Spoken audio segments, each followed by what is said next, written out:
The state of Texas is filled with a beautiful diversity of wildlife and nature. Though millions of people enjoy the outdoors, they don't know the truth behind the destruction of it.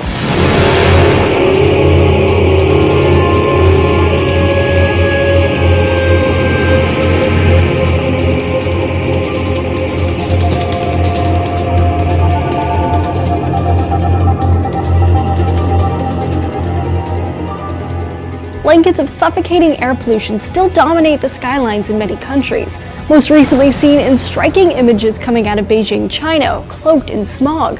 Some are even calling it the air-pocalypse. Smog fills the air so thickly major landmarks disappear and many outdoor activities are canceled. In China this month, readings of tiny particulate matter in the air reached nearly unheard of levels at 500 micrograms per cubic meter. Here in the US, we rarely see a reading of over 300. Smog is caused by little particles that float around in the air. Lots of particles wind up in the air for all sorts of reasons, from house dust to dust from roads and sidewalks to exhaust from cars and power plants. It affects the body because many of the particles are tiny and can accumulate in your lungs. Like dust from crushed up gravel or sidewalks can be around 10 micrometers in diameter. Smaller particles form when gases from burning fuel reacts with sunlight and water.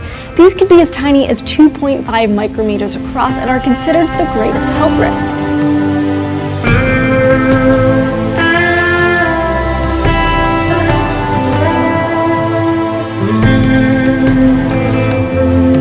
Research proves that Houston is 16th of 184 metropolitan cities that cause air pollution annually. Power plants, cars, trains, and ships, which transport fuel all over the country and the world, add to the air pollution problem here. But Houston has gone from 120 bad ozone days to about 40.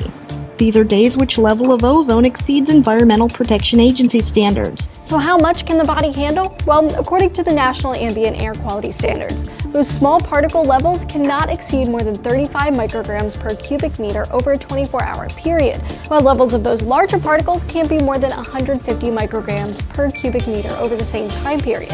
Air pollution is so tightly controlled because it's linked to all sorts of health problems like heart disease, anxiety, stroke, and even not so obvious ones like autism and low academic achievement. Because they're so small, they can get into your lungs and cause some deep and serious damage. Dr. Norman H. Edelman, a consultant from the American Lung Association, said smog is like a sunburn inside your lungs. And think about it, it's like little grains of sand irritating the lining of your lungs. Of course that's going to inflame them and make it hard to breathe, possibly triggering asthma attacks. The backlash to such a disastrous events that we ourselves are causing can bring about human extinction. The simple solution lies in our hands from refraining to engage in simple yet catastrophic actions.